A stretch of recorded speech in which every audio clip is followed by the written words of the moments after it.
Hey, everybody. Welcome to the Gospel of Two Wheels, where the coffee's hot, the bikes are fast, and your comments are absolutely ridiculous. Today, we are so lucky to have Steve Boardman of South Bay Moto Performance on the show. That's why it's split screen here, people. It's not just my mug. Steve, why don't you give us a lowdown? Tell us all about yourself and why you're here in the dirt bike world. Yeah, good morning, Morgan. Thanks for having me, and good morning, everybody. I'm the founder, owner of South Bay Moto Performance. We're one of the premier distributors of two-stroke performance. Been doing motorcycles two-strokes for a really long time. Kind of goes back to the mid 80s. I remember in high school, a buddy of mine came to class one day and said, "Hey, my dad said if we can get the old CZ running, we could ride it." So Yes. I, I've always had access to tools with my dad and whatnot. And so we spent many hours wrenching on that thing. We finally got it running. I had never ridden a dirt bike before in my life and just fell in love with it. So I went out. My first bike I bought was a 1982 YZ250.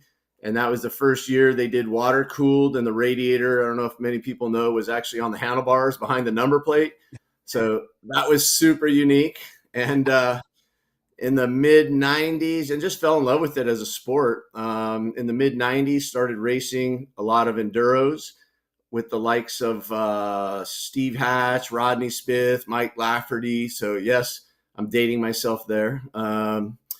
And then let's call it early mid 90s or so, and going into 2000, started having children. I got two boys and a daughter. Boys started riding at a very early age, racing, and we've just never stopped. And then let's say I've actually my career in the past has always been in medical device. And did that for many years, but always wanted to do something. I was way more passionate about dirt bikes than anything else. Kind of was trying to figure out how I can kind of transition out of the corporate world into the dirt bike world. And two things kind of happened simultaneously. In 2019, COVID hit and the medical device field kind of slowed down. And KTM launched a two-stroke fuel injected motorcycle in 2018.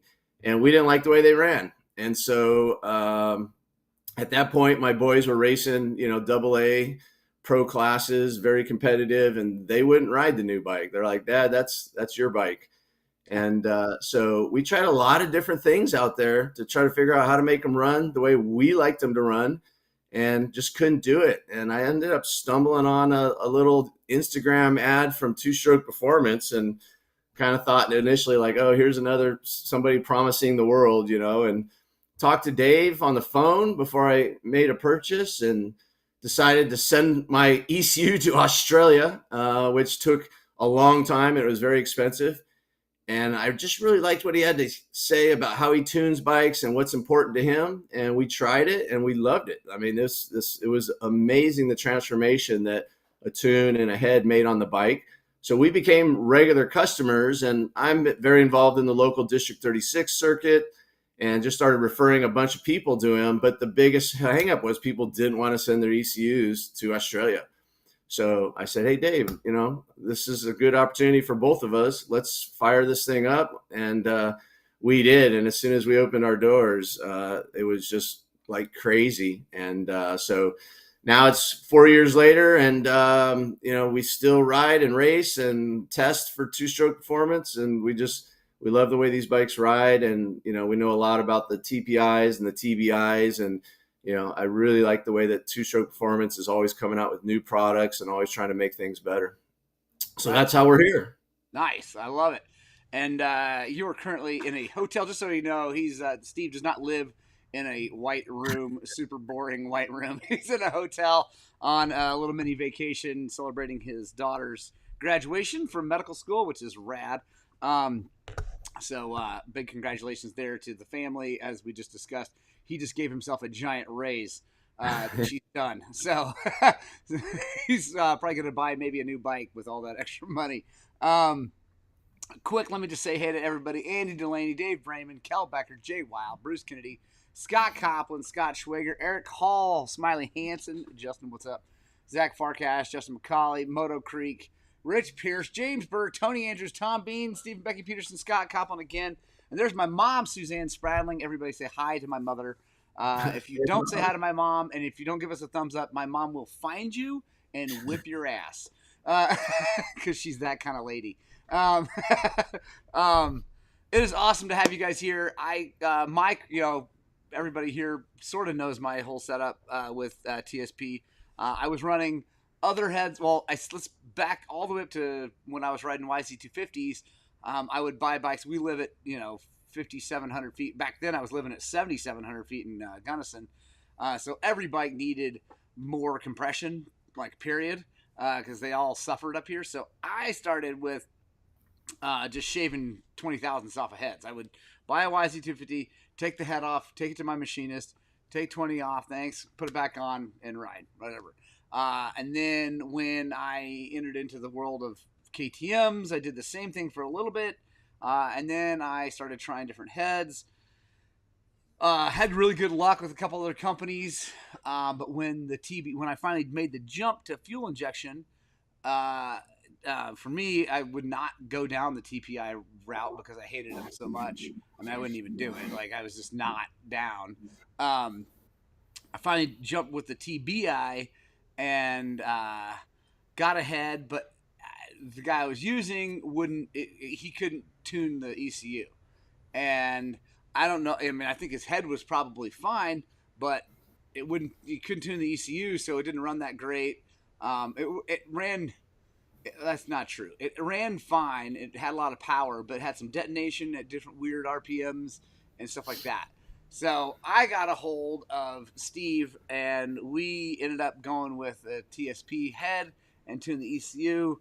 And it was interesting. My little mini story here, my 23XC, the thing that blew this channel up, with the other head on it, like I said, it ran fine, but at a certain RPM range under a heavy load, it would felt like piston slap. It would make this weird noise. It wasn't good.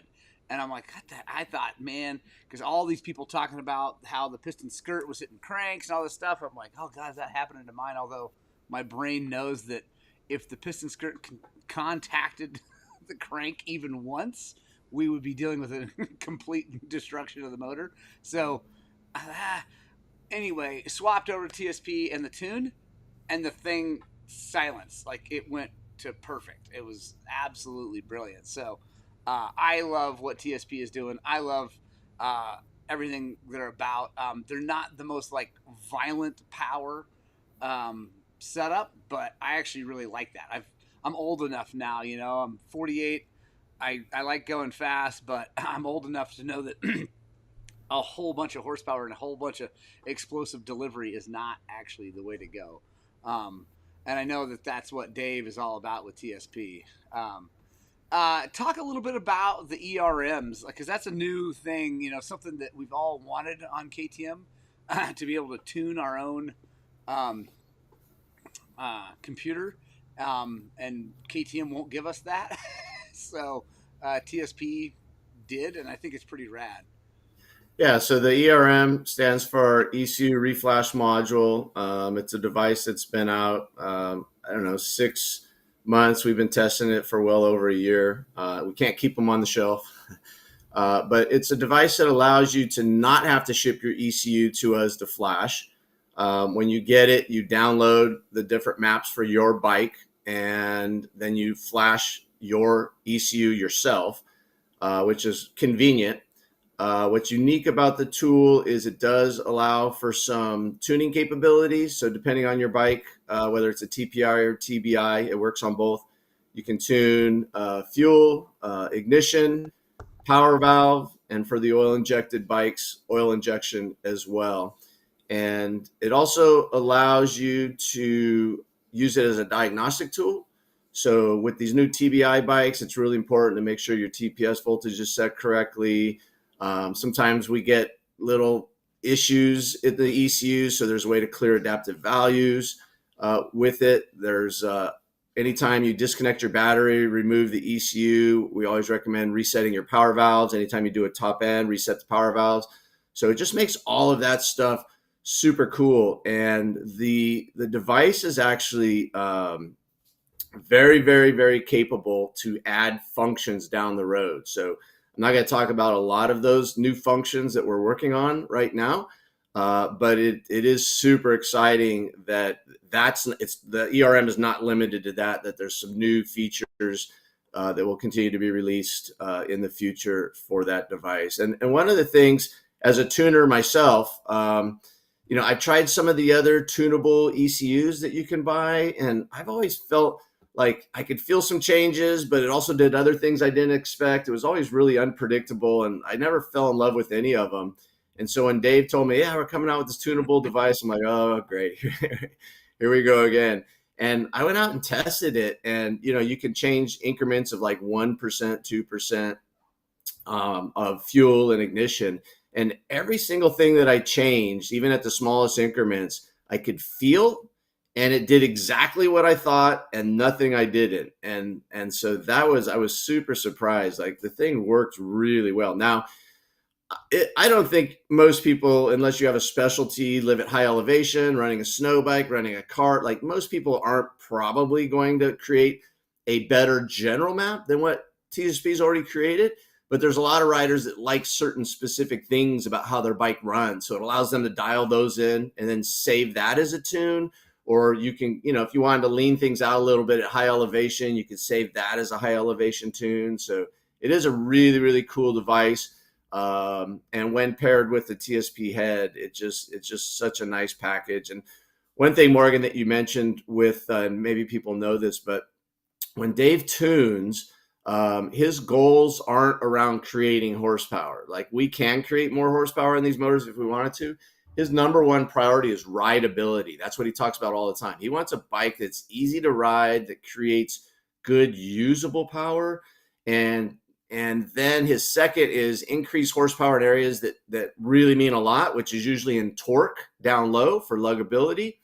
And then also maintain or increase reliability. So those have always been in line with my tuning goals and priorities. And he just really, his bikes, like, maybe in certain situations, some of the bikes aren't the best for motocross or drag racing. So our kind of niche pocket is guys, weekend warriors that want to go out and ride single track, technical trails. And then certainly the hard enduro scene is huge for us. We sell a lot of bikes in the hard, or a lot of tunes and stuff in the hard enduro series. So that's kind of like his tuning philosophy and kind of where our niche has been.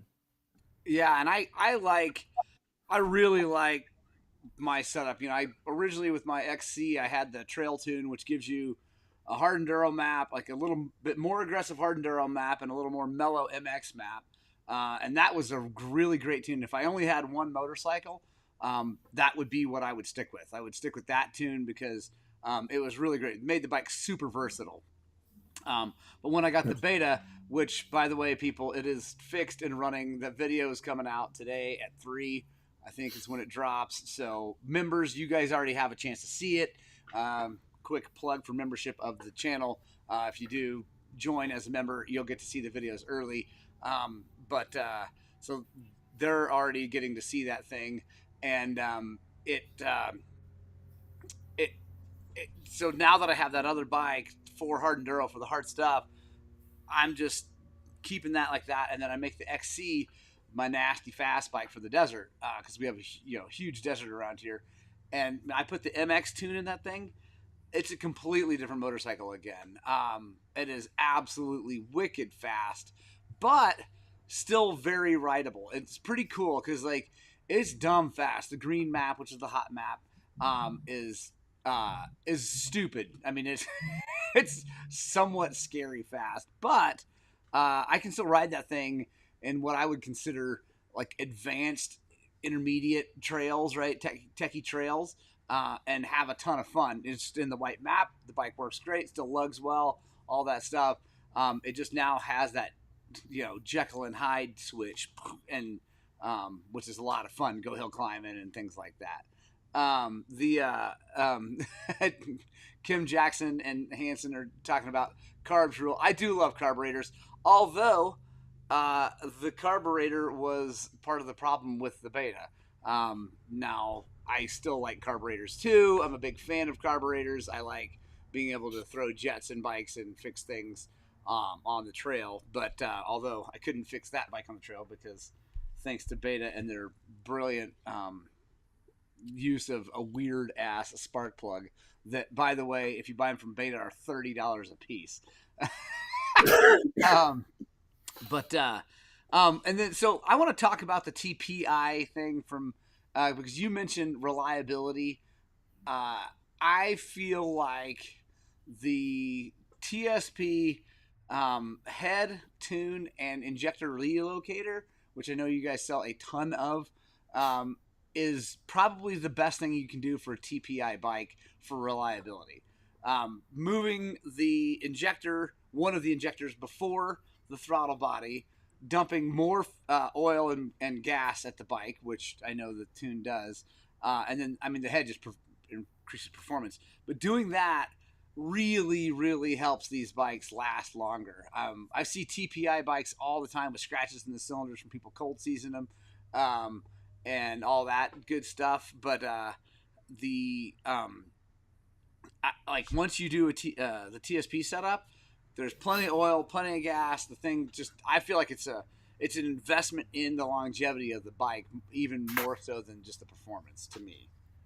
Yeah, so the injector relocation kit, people that know me, you won't find any bling on our bikes, and if it doesn't perform or create reliability, it doesn't go on our bikes. I mean, we race.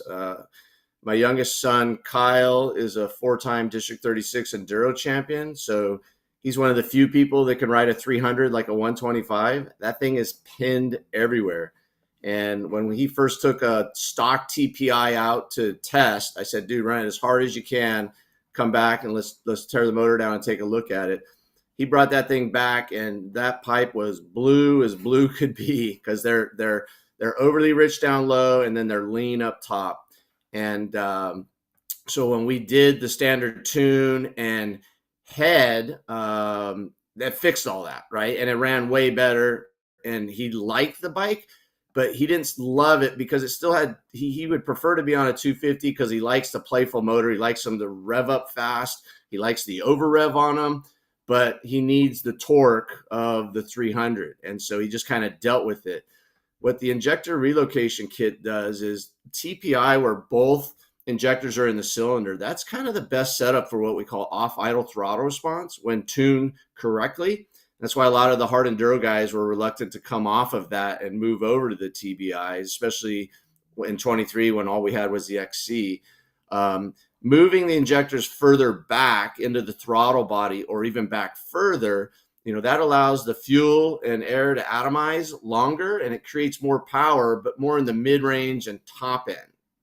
So what TSP does is they leave one in the cylinder, they move one behind the throttle body, and the secret sauce is in the timing and phasing. And to my knowledge, TSP is the only people that know how to do this, but they change the timing and phasing of the injectors. Even the one that's left in the cylinder doesn't time and phase like a standard TPI injector. So it's all completely different so that they fire based on throttle position and RPMs.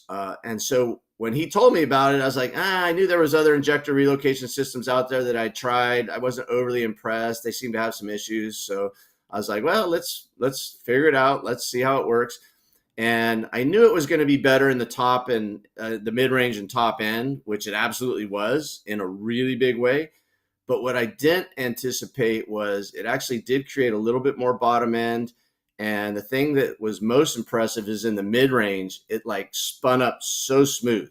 Like it's very much like an electric feeling motor. It's just really playful, spins up really fast. When you get to like 3/4 throttle, a ton more power and way more over rev. And then once we got my son on that, Kyle, the fast one, he's like, this is my favorite motor ever. Like it feels like a 250 in its playfulness and over rev, but it has all the torque of a very healthy 300. So to this day, My favorite motor in all these years I've been doing this is a 300 TPI with that injector relocation kit, tune, and head. We've got new TBIs. I got the 24 TBIs. They're all tuned up with heads. But if I was going to pick one motor to do everything, it would still be that TPI with the injector relocation kit. It's outstanding. Nice. Yeah, and I like the idea, and again, this goes back to why I like carburetors, is that it is putting that fuel back on the other side of the throttle body, or as the TBIs are in the throttle body. It keeps that fuel cooler. It's nice and cool coming into the motor. I mean, most motor tuners know you want cold fuel with a hot motor. It helps atomize everything and move the oil where it needs to go.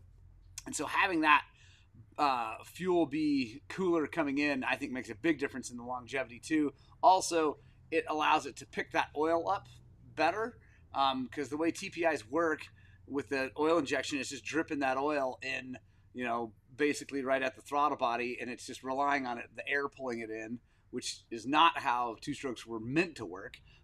They were meant to have the oil in the gas, and that goes in, and as soon as that fuel hits the hot motor, the oil, migrates and goes to where it needs to go.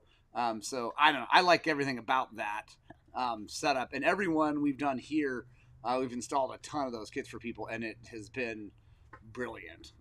It's just been super, super good. And quick note, just jump in here real fast on the beta issue. Since you guys are all watching live, I'll give you the lowdown. It was not a beta issue. It was not a jetting issue. It was me laying upside down at the Moab hard enduro issue. I think too often that I think caused the bike to flood, and I think the plugs were probably starting to foul at the end of that race. I just didn't know because I wasn't looking for wide open throttle. I was just trying to get to the end of the damn race. Watch the video. You'll hear me talk about what actually happened the week before. And then because the jetting on that bike, it seems perfect. And that's, again, back to the ERM. That's what I love about the ERM, because Kim talks about having different needle profiles to put in your carb to change power delivery, and that's basically what the ERM is, right? You can change your needle profile with the ERM. You can, and they're taking that away from us. I mean, whether we like it or not, carburetors are going to disappear. Not on the older bikes, so keep making, whatever. But the reality is we're moving towards fuel injection. Even Beta is going to have fuel injection here soon. It's going to be harder and harder to find stuff like that, carbureted bikes. And having the ERM is giving that power back to the customer, right? And that's what I think is so cool about that whole setup. And then quick note to answer questions I've had, lots of them online. No, you do not have to ride around with the ERM on your handlebars. I think a lot of people thought that you got to put it on there and leave it plugged in, like that was the computer. That's not the case. As Steve mentioned before, it's an ECU reflash module. So you plug it in, it reflashes the ECU, and then you can just take it off. And like mine's sitting over here on my my shelf because I don't want to break it, right? So if I want to go tune, I put it on my handlebars and I go tune and get the bike running like I like it. And then I take it off, either put it in my backpack or something like that. Because I don't want it's an expensive piece of equipment. What are they, Steve, $450 now? $450, yep. Right. Which comes with a tune, right? That comes with one of the maps. And then you can buy the other maps too, right? So I could have the trail map, the hard enduro map, and the MX map all loaded on the ERM, right? Yeah, you can through the TSP ERM website. Really, the XC is the only bike that we offer multiple maps, and that was because when it first came out in 23, we had people racing motocross, we had people doing like hare scrambles, enduros, and then we had people riding them with hard enduro. So it was such a range that people were using these bikes that Dave at TSP really wanted to have multiple maps for specific reasons. Typically, the way he tunes these bikes, there's one map and it kind of works for everything, like the 24. But the nice thing is if you have that ERM, And if he does any updates to an existing map, whether it's a bug or he just finds a way to kind of make it run a little bit better to his liking, you can go to that TSP-ER website, and the majority of the time, if you're just updating an existing map you already have, that's all done at no charge. So the new 24s have received a series, the new 24 XCWs have received a series of updates since that bike came out. We had some challenges tuning that bike just because they lowered the port timing and the cylinder. It's a very different head design and combustion chamber. So, as he's kind of improved it now, it's super, super dialed. And but those updates were all done at no charge. And when you have the ERM, you just log in. It makes it super easy to do. Yeah, which is not how KTM operates. Once they get a certain map, like once they move past that, they actually charge. The dealership has to charge you. They don't have to. The dealership can choose to do it for free, but KTM tells them that they should charge you for their map updates. So that's super rad that TSP is doing that, because you don't have to. They could charge. I mean, even if they could charge $10 a pop if they wanted to, but they don't, which is, I appreciate that very much. Talk about a little bit, because I saw Dave has a new power valve cover coming out for the TBI bikes. Talk a little bit about that, and when might that be available? Yeah, so we're super excited about this. This was kind of something that I wasn't really educated on. And when he first told me, hey, we're coming out with this new power valve cover, I was thinking, again, going down that whole bling thing. I'm like, yeah, we'll see. But he quickly educated me on back in the day, and when KTM was doing the 380s, they were using this technology, if you will. They were called torque chambers. The original gas used to use torque chambers. Even some of the Hondas were using torque chambers. So the theory behind this is, when you have a two-stroke motor and that motor fires on the exhaust stroke, you send that exhaust through the pipe in the expansion chamber, and it goes all the way to the end of the pipe where it hits the stinger. The majority of that charge goes out through the muffler, but there's a percentage of it that bounces back. That's called a return pulse. It bounces back to the motor, and at certain RPMs, that piston is in the down position, and that pulse goes back into the motor. And when that's happening, that's on an intake stroke. And so that intake stroke, you got air and fuel coming into the motor. Well, to some percentage, that return pulse affects that intake pulse, and it depletes it a bit. And so the theory behind this is, if you can create this larger chamber, now it's just not making it larger, it's the right size and the right shape, it helps to dissipate that return pulse as it's coming in, and it has less effect on the intake pulse. So this is a situation that happens at lower RPMs before the power valves actually open. And Dave's a master tuner. He's got dynos, and so like he's seeing very significant increase in power delivery down low. Once the power valve opens, then you don't really notice it. But we're thinking guys that do, a lot of us ride 300s in that brop, all day long. And especially the hard enduro guys, we're expecting this to become, kind of another package. If you wanted to do the tune, the head, the power valve cover, if that's, an area that you're wanting to improve on the bike.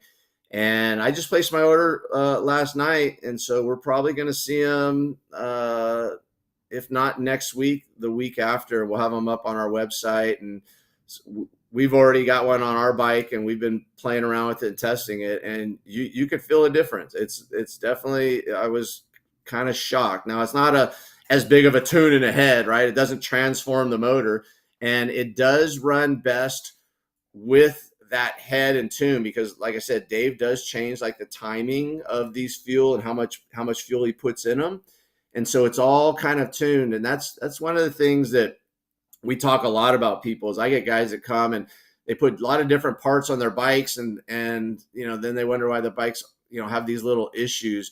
When you've got a fuel injected bike that's running on software and sensors, and then you start bolting bike parts onto that, what we like about the TSP stuff is it's all kind of tested together. It all works. And this power valve cover will kind of fall in line with that. It works best with the head because how it's controlling that return pulse and the intake pulse, and then the timing of the fuel injection. So yeah, we're excited about it. I got a lot of questions about how the heck is a power valve cover going to increase horsepower down low. And so that's kind of the Cliff Notes version. And we're excited to get it out and have customers try it out and give us their feedback and what they think. Nice. Yeah. That's how Beta, Beta comes with the one power valve cover has a spacer on it, like mine, and you can take the spacer off, you can put the spacer on, and it totally changes the bike. I took mine off because it, again, it's not changing the shape of that, which again, if you guys don't know, how a two-stroke works, you should dig deep into it, because the shape of the pipe has a lot to do with that return pulse, and it also has to do with holding the intake pulse in the combustion chamber, because it will try to escape, because the whole thing with the two-stroke is that you don't have valves closing to control the intake and exhaust like you do with the four-stroke. Just these holes that are always there, and you got a power valve. So that exhaust expansion chamber makes a big difference on how the bike runs. That's why, all of us young people and the current group of humans come up have no real idea of what on the pipe actually means. Like, no, you do, Steve, because you rode a CZ. You know exactly what being on the pipe means. Because it was, once the motor gets to a certain RPM, it comes onto the pipe, meaning it's right where that pipe is making the best power. Now with power valves, fuel injection, all that stuff, yeah, it matters. It makes a huge difference, but it's not the same as 70s and 80s two strokes. So I think it's super cool that they're doing that, because no one else offers things like that for anybody else. Beta, like I said, they just have a spacer, and it does make a big difference. I took mine out because I wanted my Beta to spin up and have a little more snap and less low end, like less, to me, boring low end, because the motor was just too I wanted more oomph, and so that more, like a little more moto-y feel, because that's just how I ride. Oh yeah, Scott, that's a great question. Scott Copland asked, how much is the power valve cover? And actually, I don't even know yet. So nice. TSP is still working out what their cost is going to be, obviously. And so I'll find out literally in the next couple of days here. So I can let you know, Morgan, and you can let your members know, and it'll be up on our website very, very soon. But honestly, what I do know is TSP doesn't gouge. They just take what is our cost. They add a percentage to that. And I find that really good value in their products for what you get. But I don't know what the price is going to be quite yet. Right on. Cool. Yeah, that's awesome. Well, guys, it is 8:00. I know Steve is on, like I said, a mini vacation right now. So, Steve, I will let you go. I very much appreciate you being on here. And we have a huge thank you to South Bay and TSP. They've been big supporters of us here at the channel. I very, very, very much appreciate all the support. It means a lot. And I do still want to talk about a two-stroke Baja effort down the road with TSP and building something cool to race the 1,000 on, because I think you guys are uniquely set up to help us build a motor that will do really, really well in those conditions. And for sure. Yeah, we're always up for partnerships and doing fun new projects. I want to right back at you. Thanks for having me today. It's been a lot of fun, and just over the support, over the years. We really appreciate it, and looking forward to getting out to Colorado and twisting the throttle with you, hopefully sometime soon. Yeah, man, let's make it happen. Guys, stick around. We're not going to shut the show down quite yet, because I have a little bit more news. But Steve, thank you so much. All right. Thanks, everyone. Soon, man. All right. Take care. See you. Bye. All right, guys. Yeah, massive thank you to Steve and South Bay Moto Performance and Two Stroke Performance. The guys are seriously huge supporters of the sport. They go to races. They actually win races. They do really well. It's awesome. So yeah, thanks for sticking around, guys. Quick note, Thursday night ride. We are riding tonight. I got the chainsaw on the beta. I got the beta running. Hopefully it runs all night tonight. That would be great. It will. And I got extra spark plugs just in case it doesn't. So, but yeah, we are meeting. We're going to leave the shop at 5 o'clock sharp. Just meet us here because we're going up to the plateau. We're going up Highway 90. I'm not 100% sure where I am going to park. That's why I'm not setting a place to meet up there because I don't know yet. It'll depend on the snow when we get up there. I've heard that the snow is disappearing quickly. Well, I know it is from last week, but I haven't been to that part of the plateau yet, so I don't know. Anyway, so if you want to ride with us, be here at the shop, ready to drive away at 5. Like, I literally am like backing out at 5 o'clock. I have people show up at 5:01 or 5:02, and they're super sad when they miss me. So, Andy Delaney, no, I did not wash it. That motorcycle does not deserve to be washed yet. If it performs well tonight, I will wash it. It does have a very clean, very oiled air filter on it, though. So, so it's all good. But no, it is still very dirty. And then also, guys, we are racing this weekend with Weeby Racing. We are going to be in Natarita, Little Nature, Natarita. Anyway, so what someone call it, Dan Hatton. And we're going to be set up, checking SAG for people, setting SAG, helping people with clicker settings, whatever else you need from us. If we have it, we'll help you out. We'll be there. Very excited. Thomas, my son, who hurt himself at last race, is feeling good. He's been riding. His shoulder feels great. He's fired up. He's ready to get back after it. Ewan is always ready to get after it because he's a nut job. And he's fired up, ready to do some damage on the 125. It's going to be a good. Let's see. What else? What other news? I'm trying to remember anything else. Oh, yeah. Beta video coming, guys. It was simple. Wasn't the beta's fault. Although I gotta say, the 2-plug head thing is absolute bogusness. I can't, whatever.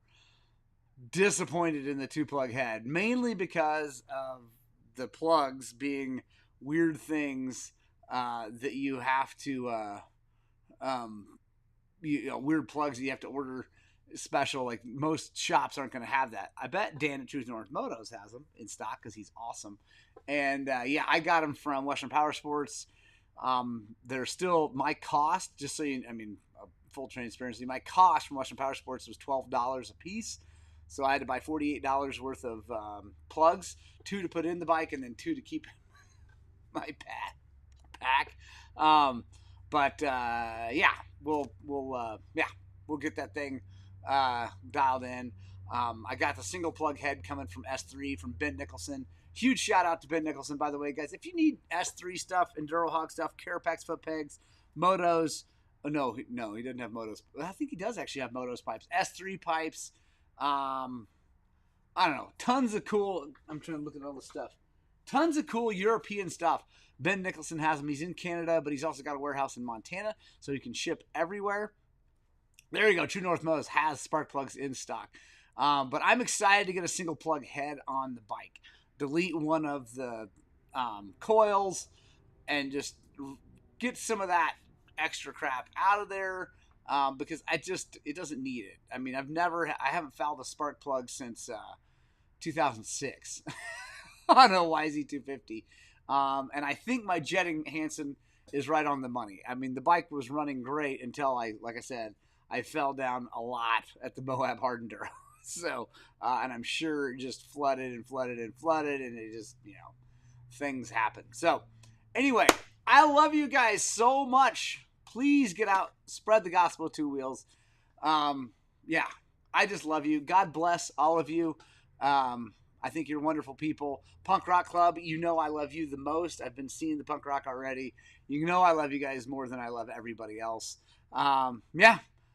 I guess that's about it. I guess we'll end it with, I hope that what we're doing here at Highland Cycles is inspiring you guys to work on, but way more importantly, get out and ride your dirt bikes!